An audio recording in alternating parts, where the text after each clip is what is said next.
more you learn from each other, the best comes out of you, out of yourselves.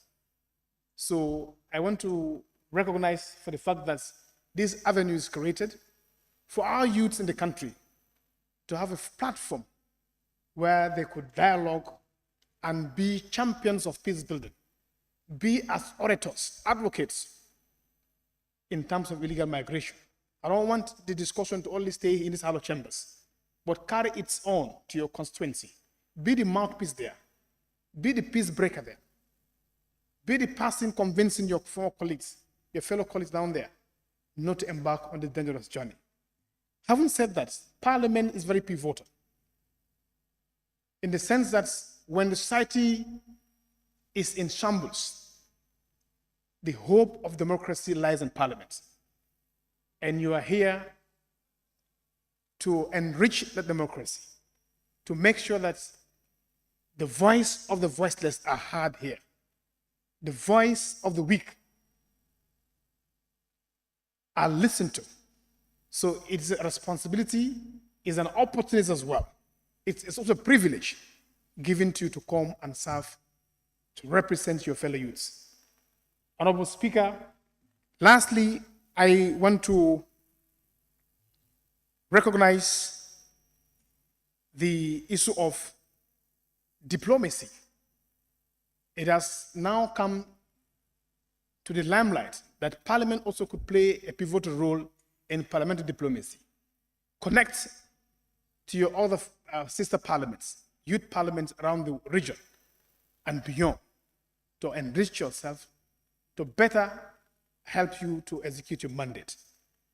And lastly, I would advise you to try as much as you can to be apolitical. Because if you associate yourself with politics, it might ruin the very ideas. It might negate the very thinking of bringing this youth parliament together. Do not allow it to be used by politicians. You have a mandate, you have a role to play, and your roles are clear in your mandate. So try as much as you can to be apolitical, not to involve yourself in any party politics, as it will ruin the very fabrics. On that note, I have the singular honor and privilege to declare this session open. Thanks so much for indulgence. Thank you so much, Honorable Majority Leader, for that wonderful statement. We are quite honored that you made mention of the issue of being non-partisan. This is a non-negotiable clause in our standing orders, to an extent that the moment you are discovered to be partisan, you automatically lose your seat. It doesn't even require a voting from the House because we are strictly a non-partisan youth organization. Please extend our sincerest thanks and appreciation to the Honorable Speaker of the National Assembly and the entire leaders of the National Assembly for the wonderful support and assistance that we've been receiving. Thank you so much once again. Clerk, you may proceed. Motion. Be it resolved that this August Assembly do consider and adopt the motion for the government to prioritize youth in all aspects of the recovery-focused National Development Plan 2023-2027, moved by Honorable Member for Serekunda.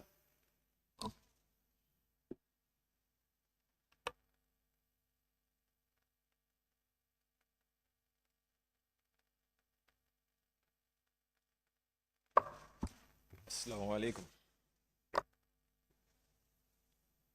Honorable Speaker, I stand on standing order 14.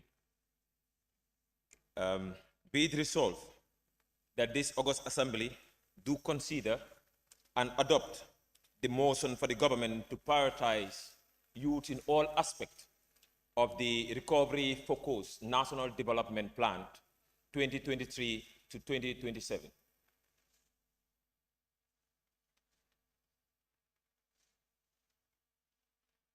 Thank you, Honorable Member. Any seconder?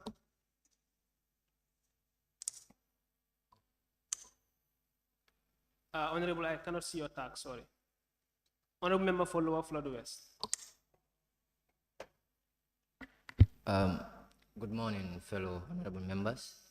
I, Honorable Alfaya Bangura, stand to second the motion which says, being resolved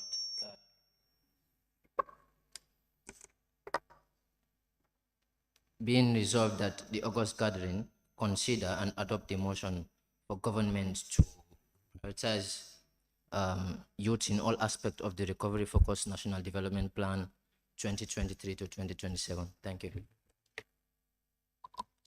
Thank you so much, honorable member.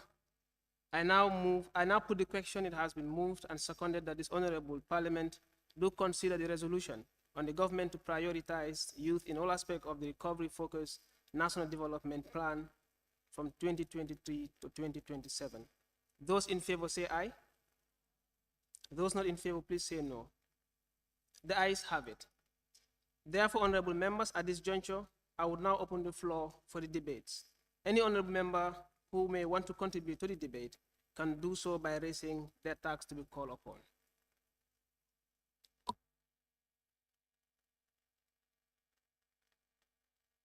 The honorable member for Serekunda, the mover of the motion.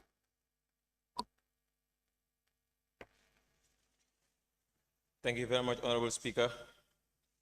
In this moment, I would like to bring to your notice that I would love to invoke the Standing Order 23 so that I can make reference on my papers on this matter. You may proceed. Thank you very much, the great Honorable Speaker. Honorable members of this House, we are back again. And this time around, we are not here just to talk about the matters, but this time around is more on action. And this is the reason why we are here, because today as youths of this country, if we are sent to the parliament to represent the majority of the population of this country, we must not just come to talk about the issues. And when we are done here, we return back to our comfort zones and wait for others sitting to talk about the issues. But more so, we must talk about the actions and make sure that we are able to implement them at constituency level. So today on the motion that the government should prioritize the youth in all aspects in the National Development Plan is a fundamental issue and of great importance to us as youth, knowing fully well that we are no longer the future of this country, but we are both the present and the legacy of this country. Honorable members, we have it that in 2017 to 2021, a national development plan has been established. And before going there, honorable members, what do we mean when we say national development plan? To make it short, national development plan, moy neka lo xamantene mom lañu government bi tegal pour ñu focus ci pour muy doxal suñu réew ci kanam. That's what the national development simply means. It simply means all stakeholders must focus on these issues so that we as a country would be able to see ourselves in the development of this country. And today, that's what we are going to talk about. But also, before we talk about the recent National Development Plan, we must make some reflections on the past National Development Plan. In 2017 to 2021, which we have this stubborn virus that came and disrupted the agenda, COVID-19, and most of the agendas were not able to be achieved. And today, a report on the past National Development Plan has it that almost 43% was achieved. But if I stand here today to talk about the aspects of these developments that were achieved, personally, I would not feel that much proud. Though we would say that the government have tried and stakeholders have also tried. But we all have seen what the youths are going through in this country. Ladies and gentlemen, and honorable members of this House, we all see this day by day. Whenever we have interactions with 10 people out of 9 will tell you, boy, dem len ngeen doxal seen affaire government. Ñun suñ loxo neeku ci dëgër. Ñu ngi dem ci naar bi wala ñu seeti gaal. Ladies and gentlemen, honorable members of this House, that is disheartening. Because if the present and the future of this country were able to respond in such a manner, that speaks volume. That speaks more than the statistics that we are seeing in the internet. That speaks more than the researches that we have made.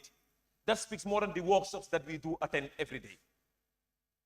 Honorable members, today we have moved from there, and we have in 2017 to 2021 came up with a very important tool that we have contributed as a National Youth Parliament to make sure that we are able to drive that particular agenda, which is the draft constitution, which would have been a milestone in making sure that our affairs as youth would have been a fundamental focus point that this government would have looked into to be able to solve our problem. And we spent our resources, we spent our time, we spent our money, our taxpayers' money, those that are in the market, those that are in the streets, in the narcos, their money, we put it into the draft constitution, and when it came to this house, it disappears. I don't know whether it went to sleep, whether they put it in the bin, but these are things that we must talk about, because it is important that we talked about it. And that is an achievement that we have seen in the National Development Plan that has just been moved, and now we are moving to another one. Honorable members, in this gathering today, we are talking about the new National Development Plan that has been made through consultation across the country by consulting stakeholders, CSOs, partners, and other stakeholders that are in the community. These consultations have gone across the country. 120 wards of our country have been consulted on this National Development Plan. Now that it has to be implemented, when I looked into the document, it was beautiful. I can tell you it's a beautiful girl. But whether the girl will grow up to produce the fruit that we looked up to is the question that we must ask today. I will plead with you that you go and visit the National Development Plan. It is out there, the draft. Whether it will be adopted, I am sure it will be adopted. But whether the implementation will be done properly is the question that we must ask ourselves. And when we leave here, we must pursue that very, very well. So today, honorable members, this National Development Plan talks about a lot of factors, especially the youths, which we are here today to talk about. And when we talked about the youths regarding the National Development Plan, as the chair of Youth Employment and Migration Committee, Honorable Abdullah of Serakunda, I want to acknowledge that what I have seen, you don't need to go for research to see this. Even when we were making this consultation, some of my constituency members, I can tell you this for free, because the councillor, luckily, the day that he was to elect his sub-ward committee, I was present, and there were no youths that were present to be elected into this executive of the subcommittee ward of Bartes. And I have to get into the constituency to call youths to come and attend this particular meeting. And I met with one of the youths. And when I asked the youth, boy, Nakala council will elect a committee for the ward development. You know, boy, yen yalen mom dikabi, jellen dikabi. Ñun talun ko. In fact, we want to become citizens of other countries than this country. And this is scary, because now our people are leaving this country, attracted by the sea to live. And yesterday, at my workplace in Bakau, the first arts institution in the country, the Arts Academy, I met with a friend that told me that football team, Bakau, have a football team. Point of order. Where's the point of order coming from? Honorable member. Honorable member for Sabasanja. Yes, or you might resume your seat. What's your point of order? Yeah, section 24 of the NYP standing orders, clause 1. Every member shall restrict his or her observation to the subject on the discussion. And I believe honorable member for Serakunda is out of the discussion. Thank you, honorable member, for that point of order. Honorable member for Serekunda, you might not want to encroach onto the other motions that are set for other times of the parliament. Please kindly stick to the motion at hand. Thank you. Thank you very much, Honorable Speaker. We will not argue on that one.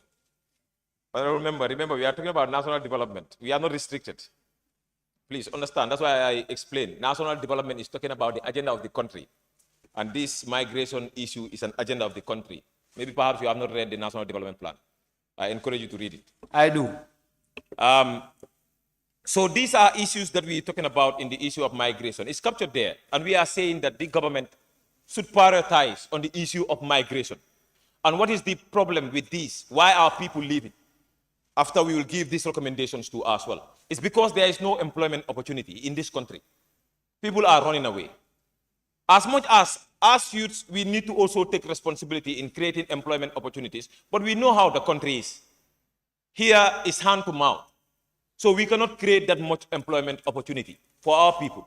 Some people will dare destiny and try to sacrifice their life to establish certain institutions that will create employment opportunities. But our people do not have employment opportunities. And that is the reality. And our people are leaving. And soon, our women that are staying here will not have husband. The last time I was watching the committee, and I have seen that too as well. So it's a crisis that we are also seeing in the peace and security of this country.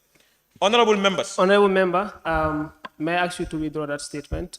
Please, the issue of employment may not be the reason for anyone to seek your husband. As an honorable house, we might want to avoid that. I withdraw, Honorable Speaker. Thank you. I withdraw. I withdraw. Point of observation, Honorable Speaker. If the Honorable Member for Serekunda will allow me to observe him. Thank you. So on the aspect of lack of opportunities within the country, I am a youth that is fluctuating between different sectors. And I can tell you this, that there are a lot of opportunities in this country. The problem one might suggest is that we lack a lot of motivation. Honorable member, please sit down. You are wasting my time. Yes, as I was saying, it is the issue of the migration I was referring to, but I have withdrawn, Honorable Speaker. The issue of the migration, men migrating, will cause those women that are here not to have a husband in the long run, but I have withdrawn.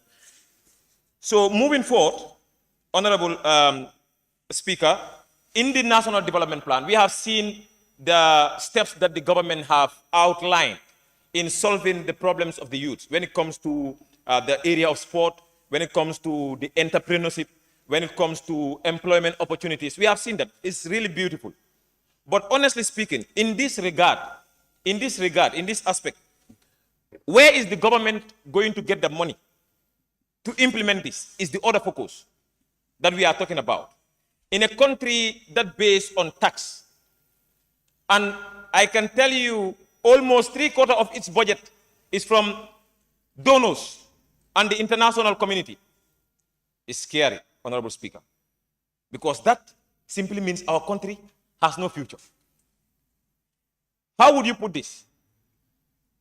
Now, if you yourself as an individual, you are depending on the person that is in the next house to determine your breakfast. If the person did not provide the breakfast, what would you do?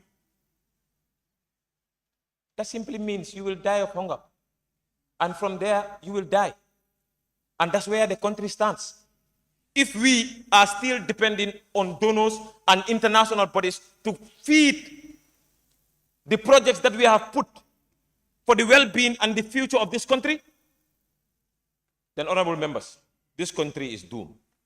And recommendations are here to make sure that we will not depend in the future on international donors and fundings outside. We will bring it, because today is a day of action and solutions, not problems.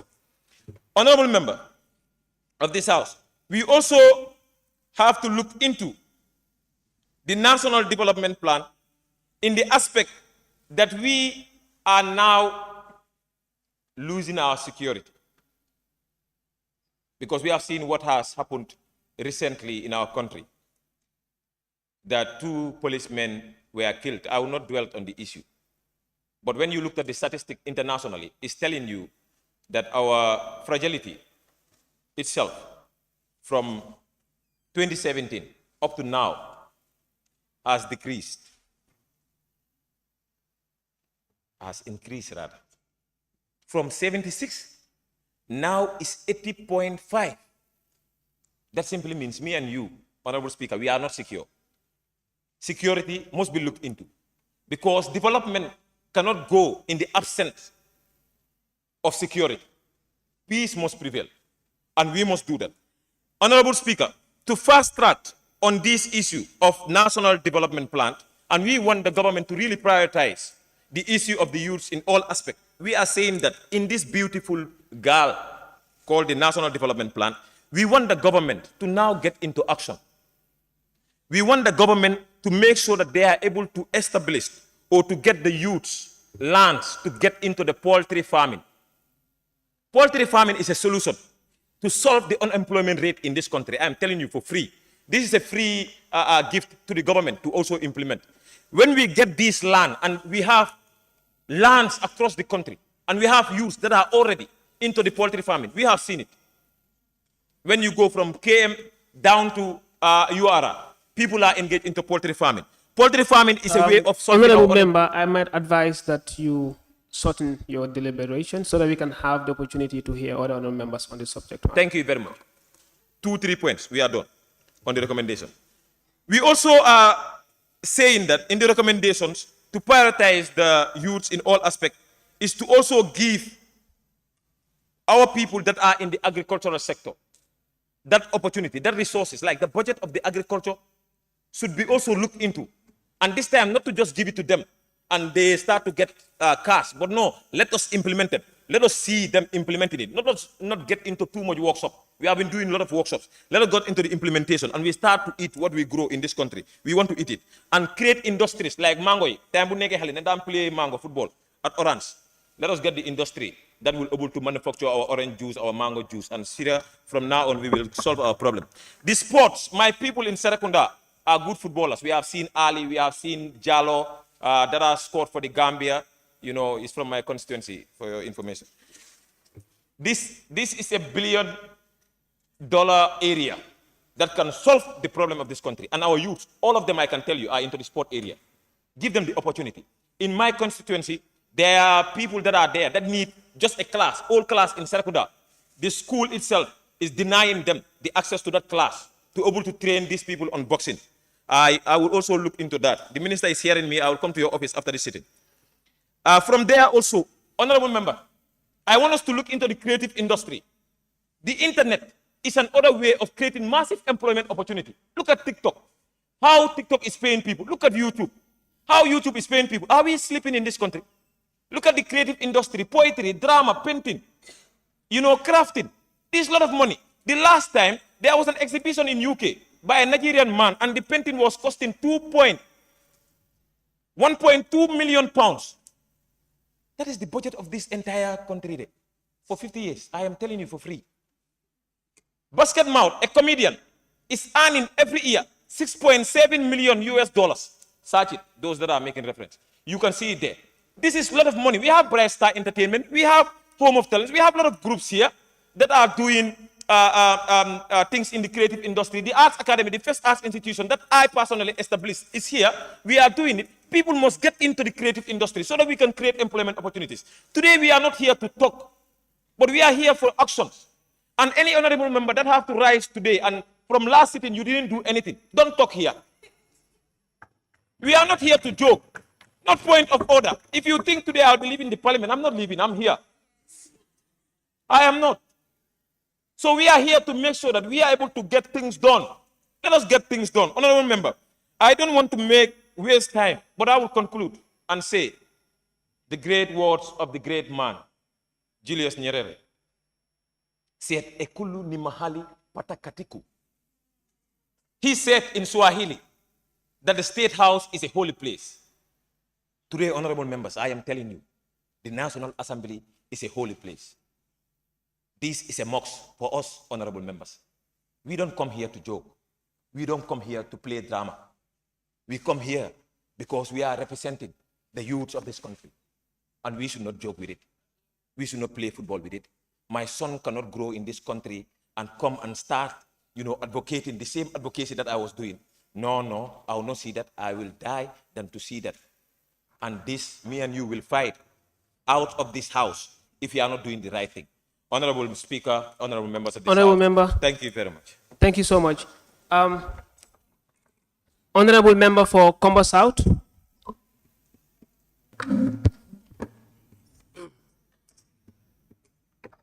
Alimma kwe yasate minlo fankum wala kate. I want to use this opportunity, Honorable Speaker, to grant me that opportunity to take reference from my research materials. Please go ahead. From the late VP, he said, we must be ready to get it right by doing what is right. And we cannot miss what to get it right. Considering this powerful statement, the National Development Plan Recovery Focus, Pillar 5, that focus more on the youth empowerment. From the south of the Southerners, the Combo South plays that pivotal role to provide proteinous nutrition for the entire community and beyond the country. For that being the case, there are a lot of opportunities coming down from the agricultural point of view and also the blue economy that can be driven from the ozone. But unfortunately, what is currently happening calls for a concern. One of those concerns is that the juvenile fishing.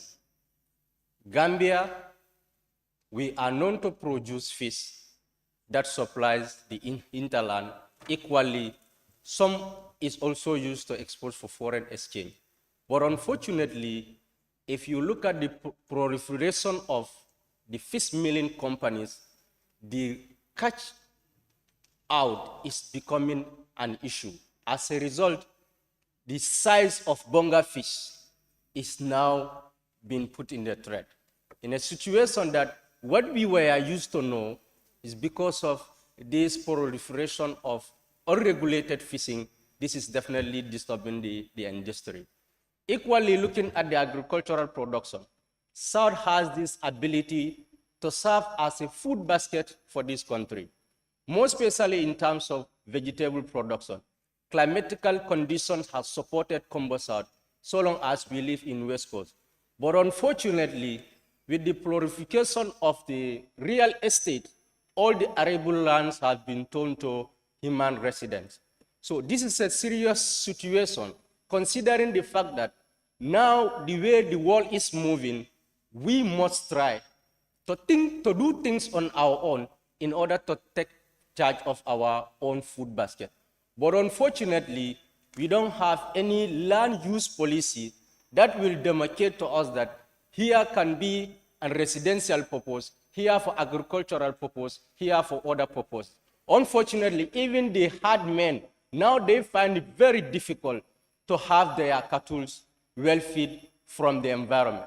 What happened? The cattle will even come down as far as encroaching human residents. So these are some of the problems that the people of Southerners are equally facing. If you also look at the proliferation of fishing trailers, I had this opportunity to be part of the National Assembly Select Committee on Environment. But the level of complaints that we receive from the artisan fishermen, it calls for a concern. These fishing trawlers, they are not allowed to mine around nautical mine, non-nautical mine. But unfortunately, they dwell down to they dwell down to 5 nautical miles, causing a lot of damages. So this is a serious concern. And it's that artisan fishermen who are responsible for supplying the proteinous food across the country. Most of these trailers, they will export their product. So these are all problems that we need to take into consideration. South also play a very important role in terms of developing sport. But unfortunately, we were able to have 2 divisional teams, Gunjur and Sanya. But yet still, as we are talking, our field that is being sponsored by GFF is still into limbo. Because a lot of us, if these two division team have matches, they have to travel down to Brikama, even our own home gyms. So you can see the stressful nature. With all the bonuses that we are entitled to develop, the grassroots sports is also limited. So these are some of the problems that the people of South is also looking into. And equally, we have realized that now with the potential dividends that can be driven from blue economy, the fishermen are not used to the usual catch that they used to have. Now we have seen systematic shift in terms of that production. What do? These fishing boats are now used as a medium to transport human from West Coast, coming from the Gambia to Spain. So you can see, if checks are not put in place in order to revitalize some of this sector, then man must live. We must devise certain means to ensure that we got other productive ways to get ourselves into a better hand. So if you look at that, you realize that an individual, if you want to travel using the sea, you paid about $50,000. So a boat containing the capacity of over 100 people, if you accumulate that money together, in fact, it's more lucrative than going for fishing. Because if you go for fishing, you don't have good catch. So now the problem that we are facing, Combo South is now turned out the seaport for this illegal migration. So considering the Pillar 5 for recovery plan, national development plan, I think the government have to look into this sector and help the people of South and the entire Gambian youth at large for us to revitalize some of these productive base in order to ensure we have our youths keep in the Gambia to participate in full economic development. Thank you all. Thank you so much, Honorable Member. Honorable members, moving forward, I would want to advise that where we're going to talk about migration, please let's use the generally accepted term, irregular migration. Thank you so much. Honorable Member for Brikama North.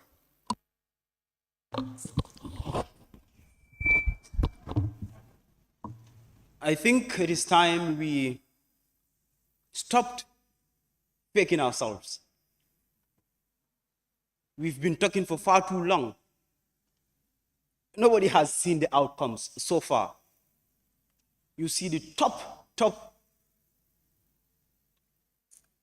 high-ranking people standing in front of you, giving you information that are not accurate, giving promises that would never be fulfilled, saying things that are just out of the blues. It is time we checked ourselves. We would not be able to move as a country unless we can take care of our own affairs. The reason why anybody you ask in this country will tell you we have very good policies, we have very wonderful policies, but the implementation is the problem. You know why the implementation is the problem? Because we do not even sponsor our own drafted things. Somebody has to come from outside to contribute, to pay for what you want to do. This person, you must understand, also has an underlying interest. The minute your interest is not in accordance with their interest, you would either have to give up your own interest and follow theirs, or you would have no money. Usually, this is a problem. This is why in the Gambia, in Africa, we do things not because we want to do them, not because they are accurate, but because we have no other choice. Go to all institutions. The young people are always behind. What they call Budamala. They are the Bafenyos. All sectors. Go to the military sector, for example. Go to the police. Go to the government institutions. You find out that all the top-ranking personnel are old people. They are not young people. If you go to my constituency, for example, Brikama North, you would understand that there is an improvement. Industries are coming around the Buffalo end. Industries, massive industries. We go there, find out how many young people we have there. What is the percentage of the young people in those industries? And those that are opportune to be there, under what condition are they working? The people that own these industries mostly are not Gambians. But because the people that should put them to check are probably afraid of them, are probably receiving favors from them, and once you want to rectify their errors, you're going to have head-on collusion with them. They are going to leave your country, and you have nothing for it. The young people continue to suffer. The lands that we have are all indiscriminately taken from us, mostly by the people that are not even Gambians, to mount their industries, like I said, football pitches. You go to the places like Brikama and so many other places in the Gambia, you would understand the football pitches that were there previously are no more there. All being sold. The youth has no place to do their recreational activities. The ones available. Honorable Speaker, can I observe the honorable member? Honorable member, can I observe it? Sit down. The ones available are being paid for. You do not have the money, you cannot use it.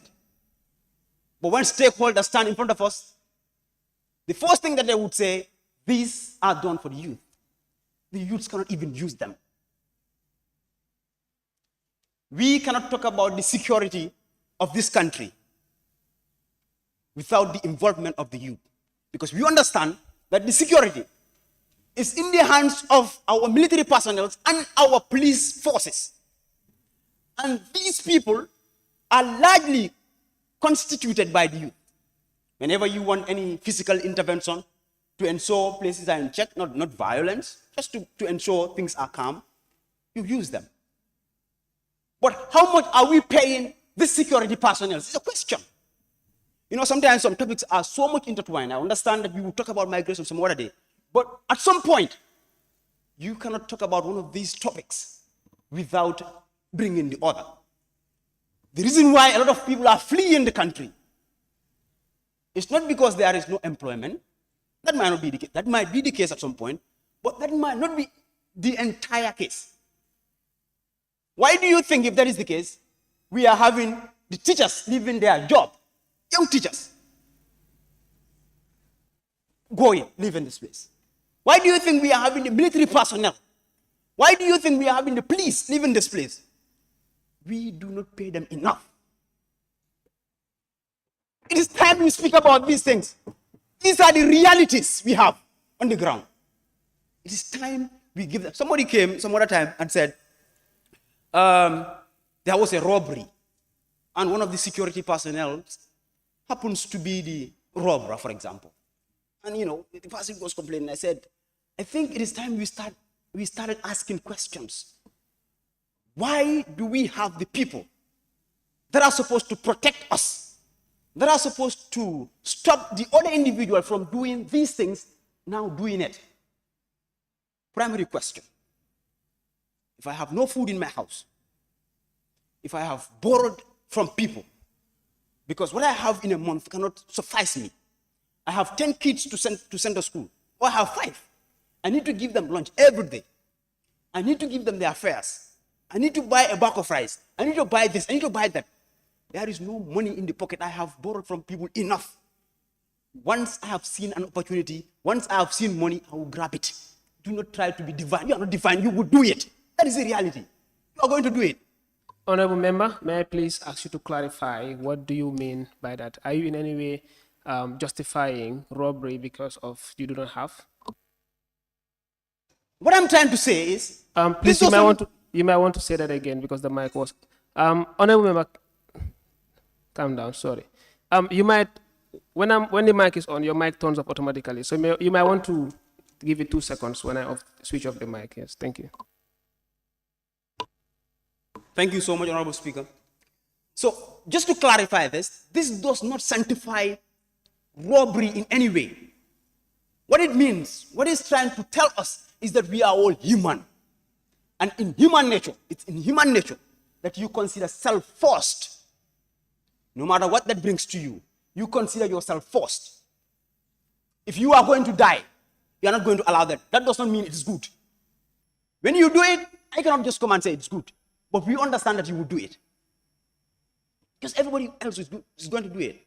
So let us ensure that we do not only have employment. Let us ensure that we have reasonable employment. Employment that will keep this person working. It is time that we stop fooling ourselves.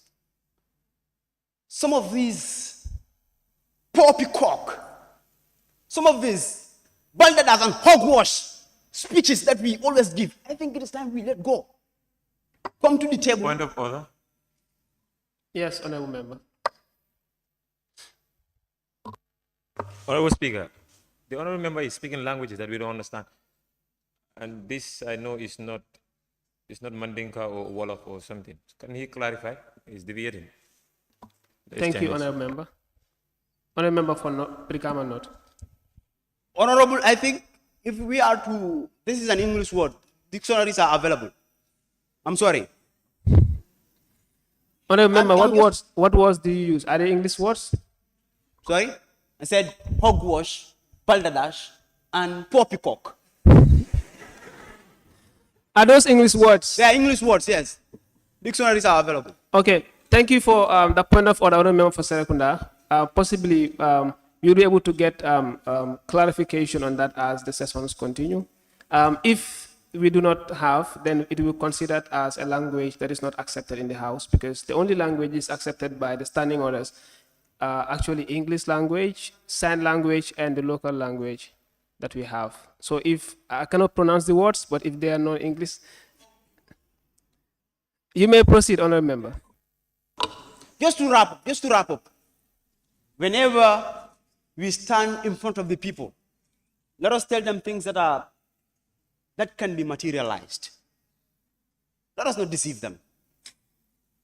Once you think you deceive people, you are deceiving yourself. It's not going to work anymore. The world has advanced far more. People smile at you when you speak. You think you have deceived them, you have manipulated only but yourself. It is time we let go. Thank you. Thank you so much, Honorable Members. Honorable Member, for that deliberation. I've received a notification that they are English words, even though they do not sound like that. So I believe you're good to go. Honorable Member for Sabah Sanja.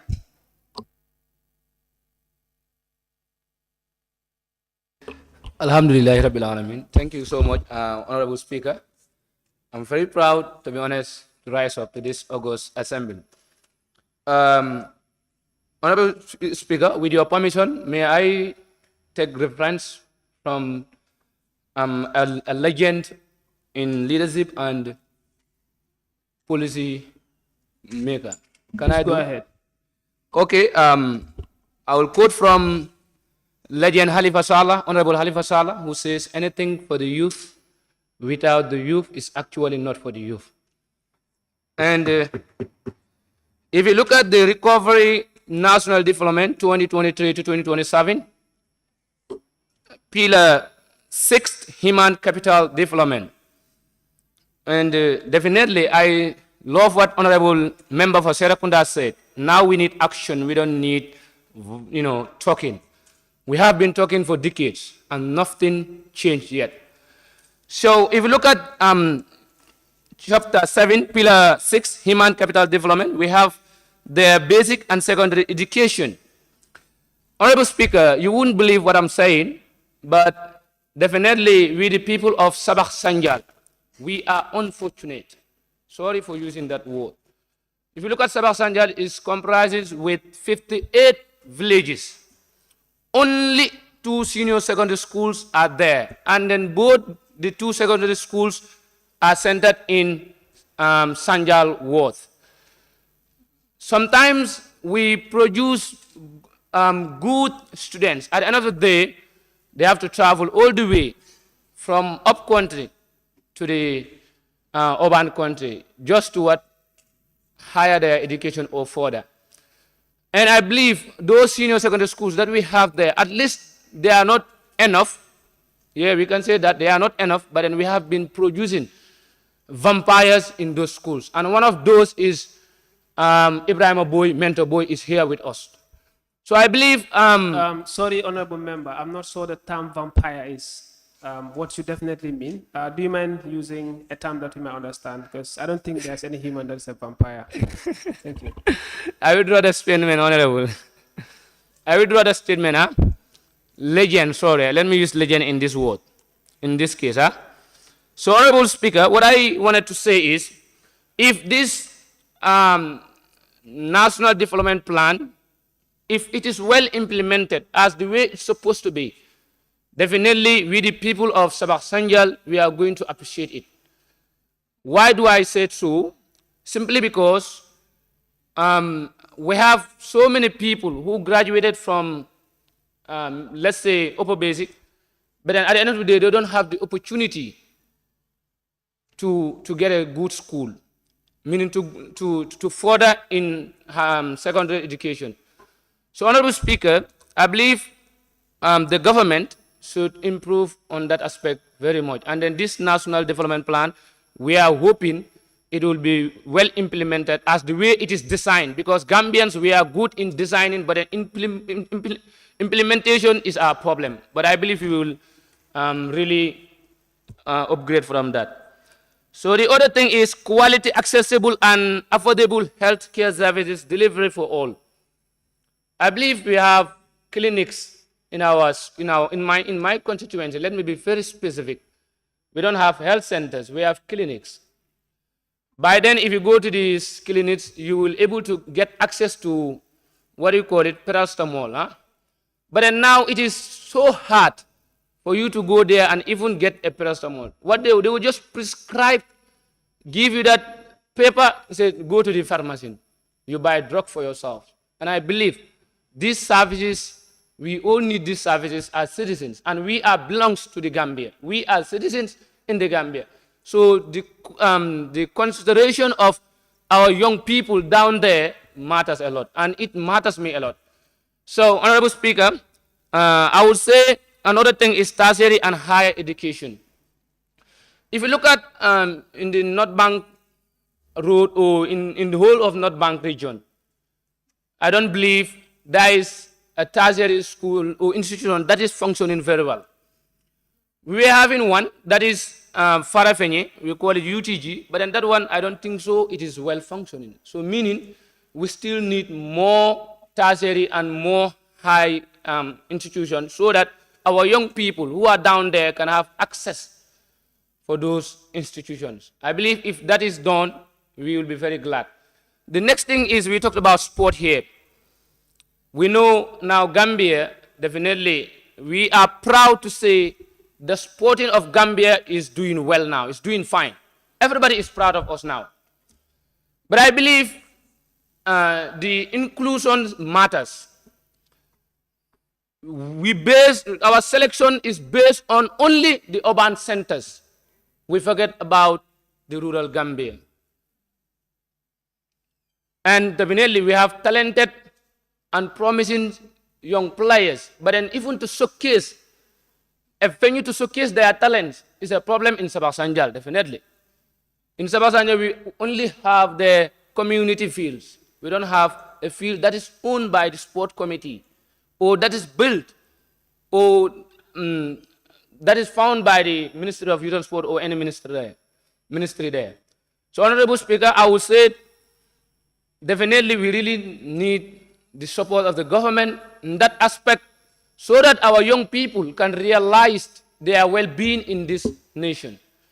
Because without us, this nation cannot move an inch, I mean. And then we are very, very, very, very, equipped. And we have the skills, we have the knowledge, the talent, and everything to move this country forward if we are given the opportunity to do so. So on that note, I say thank you all for your kind attention. Thank you so much, Honorable. Honorable Deputy Speaker.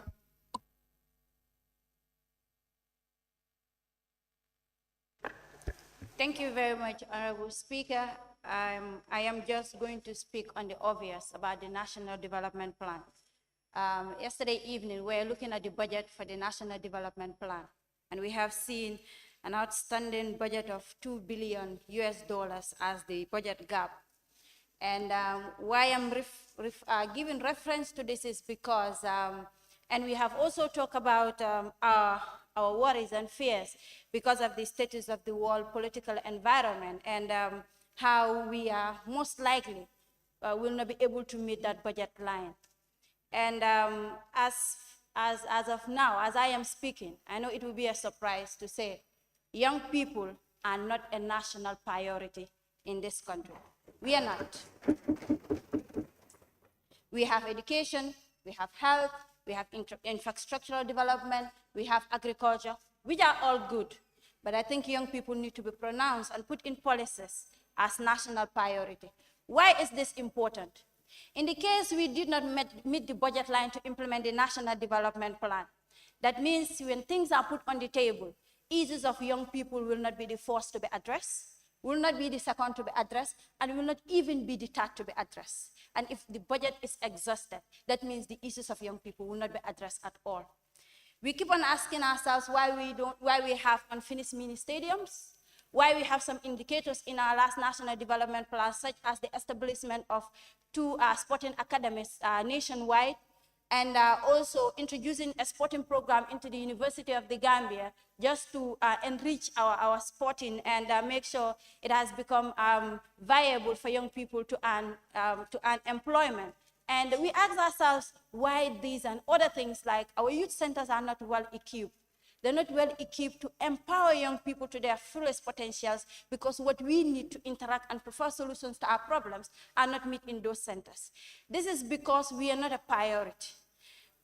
I stand here today to call on government and all stakeholders to pronounce and to put in policies for young people. We're saying we are 60%. The last World Bank Human Capital Development Report has announced that 70% of the Gambia's population are below the ages of 30. We're here saying 30, we're here to saying 15 to 35 are 60. We are more than that now. Because the statistic we are referring to is a statistic of years ago. Now our population has grown more than that. So if we are not a priority, I don't think as a nation we're even serious in our development agendas and priorities. So I think it's important, while we're talking about all these things, we can talk here against tomorrow. Government can put all this in policies and say we are going to do it. But the reality is every year government is not able to do all these things because we have budget constraint. Until we are a priority, then that's the time when things are put on the table. Issues of young people will be put on the table to address. If not, health will be addressed, which is important. Education will be addressed. Infrastructure will be addressed, and other things, but young people will not be addressed. And every year, we'll come back here to say, government, relook at our policies and please implement. Not that they don't want.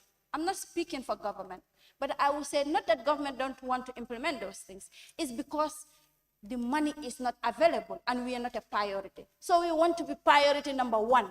We want to be at least priority number 2 so that when issues are put on the table, if our issues are not the first to be addressed, it is at least the second to be addressed. Thank you, Honorable Speaker. Thank you so much, Honorable Deputy Speaker. Honorable Member for Jokadu. Thank you so much, Honorable Speaker. I think if we are talking about National Development Plan here, it entails all the thematic areas that we are to discuss in this August gathering. I will start with the reduce of the rural-urban migration through the centralization of basic amenities. Now, when you look at this portion under the National Development Plan, it is very important. Because when you look at decentralization of social amenity, it is 0%. When you go to the rural area, there is nothing like these social amenities. During my constituency consultation, I came through so many issues affecting these people.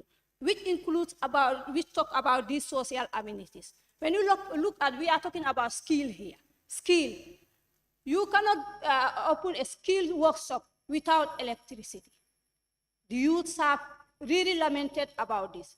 Even though they want to do welding, they will not have this, they don't have access to electricity. Go to my constituency, a constituency of 40 communities. Less than 5 or 10 communities have electricity. All the rest do not have. They only consider those on the highway. The rest who are off the road does not have these social amenities. And it is very important. When we look at these social amenities also, basic and social amenities also, it includes education. Yes, which is a key factor. And it is very important in youth development. And if you go to my constituency, they don't have access to education at all. Because there is only one senior secondary school. About 40 communities, it's only one senior secondary school. And that senior secondary school is not having a science lab. Don't we have the talents to also engage in science field? We have people who can venture into this science field. But how? Because they don't have access to it. They must move to the urban area. If you look at the urban area, the percentage, we have 58%. Why? Because of these social amenities are not available in our constituency level.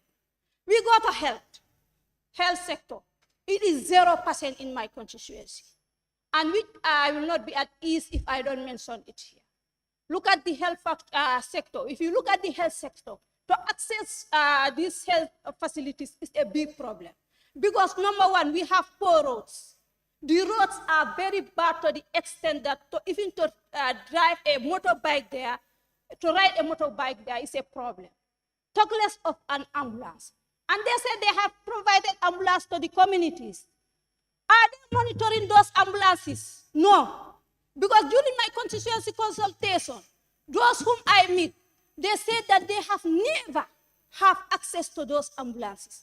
Even though they call the driver, he will not pick the calls. Or sometimes he will be demanding fuel. How many of them will be able to provide fuel? How many of them will be able to fuel an ambulance? As poor people who are only depending on farming. How many of them?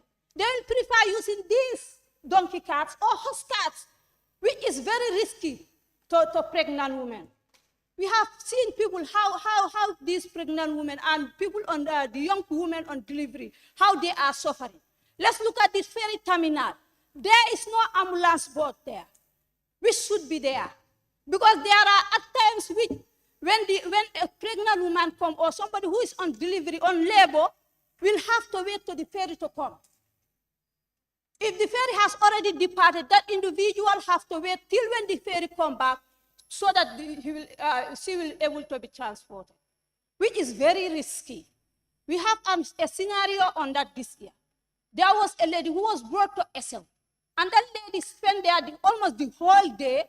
The doctors, the nurses there couldn't do anything. They said they have doctors in Essel or in all the health facilities. But it is really lacking because some of these doctors will not be available when these patients are referred to these hospitals or these clinics.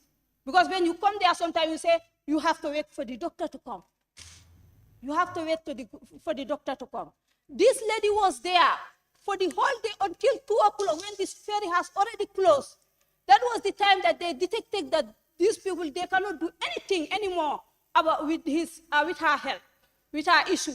So they decided to call the needy officers. Those were the people who brought their board and then transport this lady around 2 a.m. sorry, which was very undone, because the lady even lost the child, and she could have lost her life too through this.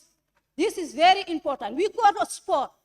Sport in my community is zero because they don't have where to showcase their talent. We have the community of Kuntayadi who have allocated 300 hectares. For the past 3 years, there is no, 3 to 5 years, there is no single stone which is laid there. And they have already sacrificed their own lands and have allocated it for the Ministry of Youth and Sport to at least build something where these youth can be able to showcase their talents. Thank you so much. Thank you so much, Honorable Member for Jokado. Honorable nominated member for West Coast. Thank you so much, Honorable Speaker.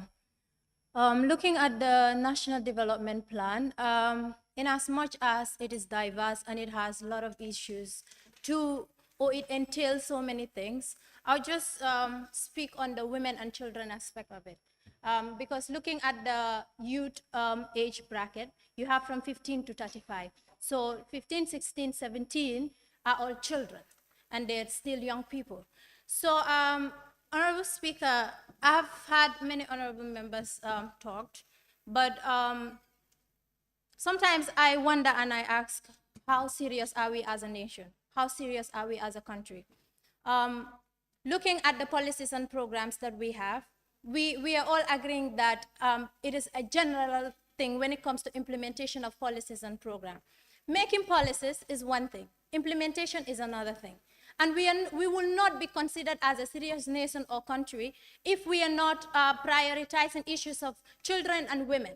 We have the Women Amendment Act. We have the Children's Act 2005, amended 2016.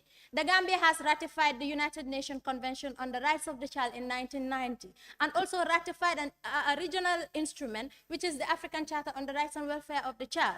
We have all this beautiful ratification, all these beautiful charters, all these beautiful conventions, and when it comes to the implementation part, it is not there. So I feel like in the National Development Plan, in as much as people have been consulted, I think there needs to be a better consultation when it comes to women and children matters, so they could be inclusive and captured. Because these are people that are mostly vulnerable to situations. These are vulnerable sector of a society. These are people that are not able to take part in decision-making processes that concerns them.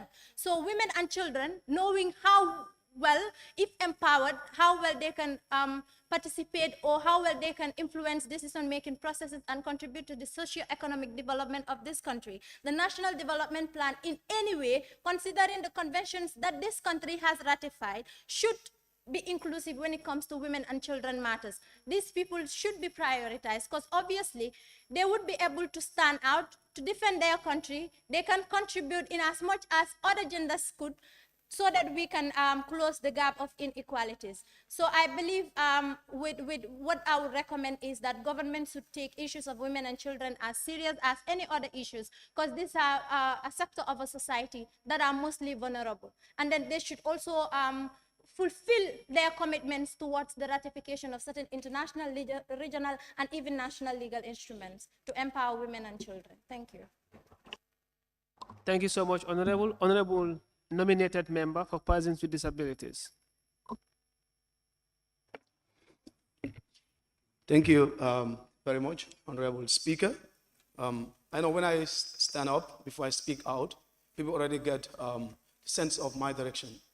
And of course, I will start with my slogan that disability is possibility. Of course, there is a lot of possibility in disability if young people in the country with disabilities are given greater opportunities. You know, when you talk about the National Developmental Plan, I wonder, what is the plan without inclusion? How do you expect a plan to capture our demands, a plan that do not include the needs and the desires of young people with disabilities in this country? I don't know what is inclusive about your plan when young people with disabilities are still struggling, are still scrambling to get better educational facilities. I don't really know what is still inclusive about your plan when women and children with disabilities are still scrambling to get better health facilities in place.